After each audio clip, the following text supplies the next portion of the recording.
અમરેલી જિલ્લામાંથી મોટી ખબર સામે આવી રહી છે।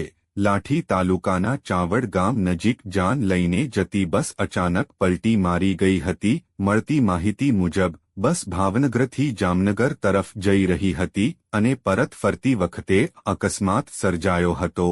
અકસ્માતમાં અંદાજે 5 થી 7 જેટલા મુસાફરોને સામાન્ય ઈજાઓ પહોંચી છે।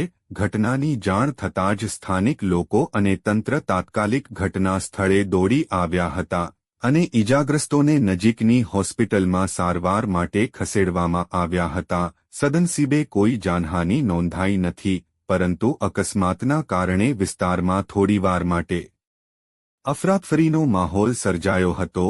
અકસ્માતનું ચોક્કસ કારણ હજુ જાણવા મળ્યું નથી। પોલીસે તપાસ શરૂ કરી છે। રિપોર્ટર સમીર ખોખર। સાહેબ, મારું નામ સંતાણી ધર્મેન્દ્ર વિષ્ણુમલ ઉર્ફે કાલુ। અમે જામનગરથી ભાવનગર દીકરી પહેરવા ગયા હતા જાન લઈને બસમાં। રિટર્ન આવતા હતા ને ત્યારે સાવર આગળ બસ પલટી ખાઈ ગઈ।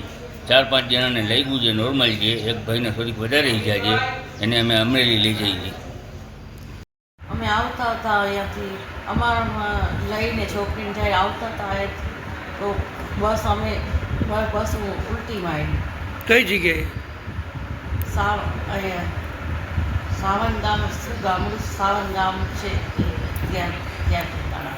आप देख रहे थे वेस्ट इंडिया।